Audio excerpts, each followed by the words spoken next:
Hello बच्चों, let's read the question. Question में आपको दो स्टेटमेंट्स दी गई हैं। पहली स्टेटमेंट है the polydentate ligands are not listed in the alphabetical order. This is your first statement. दूसरी स्टेटमेंट आपको दी गई है in the case of abbreviated ligands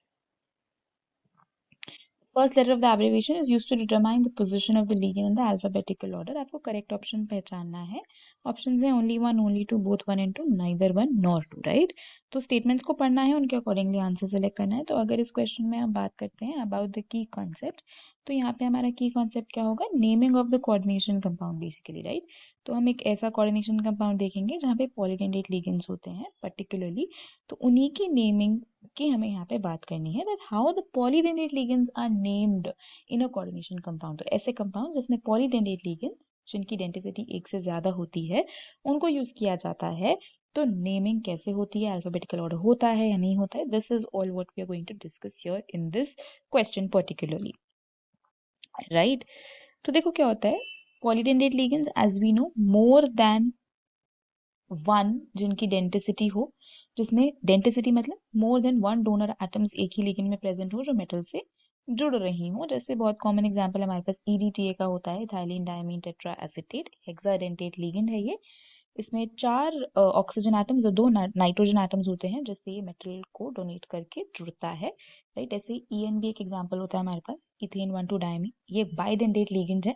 इसमें दो नाइट्रोजन एटम्स होते हैं जिससे ये मेटल से बाइंड होता है। सो ये आपके पॉलीडेंटेट लिगेंड्स हुए, राइट।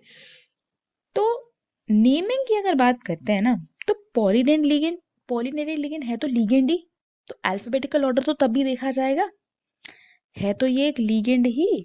आप नॉर्मली लिगेंड्स को अल्फाबेटिकल ऑर्डर में अरेंज करते हो तो पॉलीडेंटेट लिगेंड्स को भी अल्फाबेटिकल में ही तो करेंगे ना।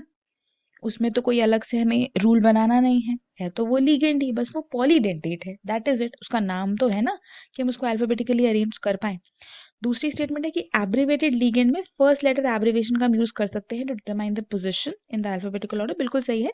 जैसे EDTA है तो हमें पूरा इथाइलिन डायमीन टेट्रा एसीटेट ये पूरा लिखने की जरूरत नहीं है। EDTA के ई से हम पहचान लेंगे कि वो अल्फाबेटिकल ऑर्डर में है या नहीं है। ऐसे ही इथेन 1,2 डायमीन EN है, उसके ई से ही, उसकी एब्रिवेटेड फॉर्म के ई से ही हम पहचान लेंगे कि वो अल्फाबेटिकल ऑर्डर में कहाँ लाए करता है और कहाँ नहीं। तो फर्स्ट लेटर से हम ये अज्यूम कर सकते हैं कि इन the alphabetical order of ligands वो कहाँ पे फिट होगा उसकी नेमिंग में, राइट। तो यही आपकी दूसरी स्टेटमेंट है विच इज ट्रू। तो क्या कंक्लूड होता है कि करेक्ट ऑप्शन यानी कि करेक्ट स्टेटमेंट कौन सी है? Only second statement is going to be true. तो ऑप्शन बी जो है आपका यहाँ पे करेक्ट आंसर हो जाएगा। The final answer for this question is option B. Hope you understood it well. Best of luck.